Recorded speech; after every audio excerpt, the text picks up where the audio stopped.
Students, now let us talk about the benchmarking process itself. So if an organization or a company, they want to adopt some benchmarking practice, they will adopt it, and we now know there are five types of benchmarking from that pyramid. Now, what would be the process of adoption, or what would be the process of benchmarking some other competitor, let's say, or some of your own internal best practices, or some of your competitors' best practices, or some of the world-class practices? First of all, we need to answer, for this process to be started, we need to answer what should be benchmarked. What are you benchmarking? Why are you benchmarking? Then, how should it be benchmarked? What would be the process through which you will actually benchmark that practice? What changes should be implemented based on the benchmarking results? So what, how, and what changes would be the three things which a company need to answer before starting the process of the benchmarking.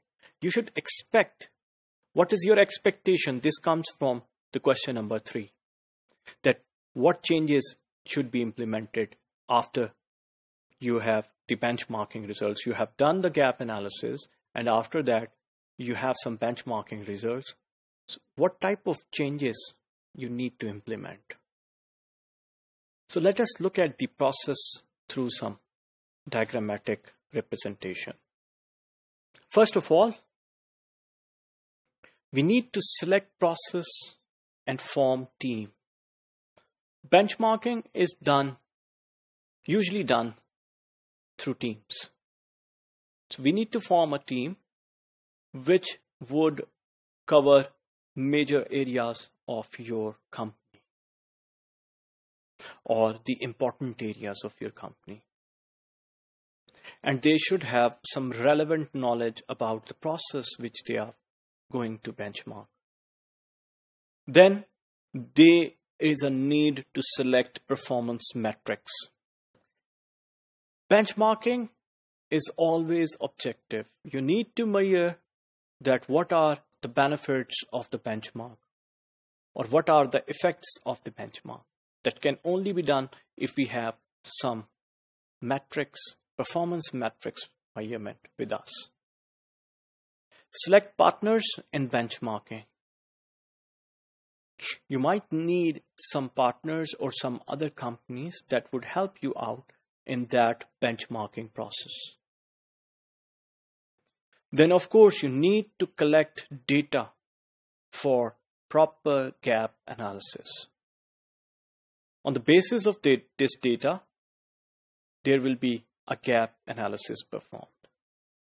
And then there will be the implementation of the result.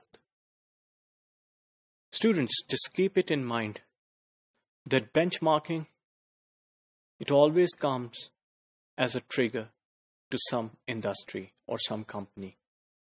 The trigger could be some of the competitors who are performing better than that company, or company itself in some of its function is not performing well, or there are some world-class performers in that industry or all over the world, which that company aims to become one like them. So these things, these triggers are the ones which actually start the benchmarking process. Thank you.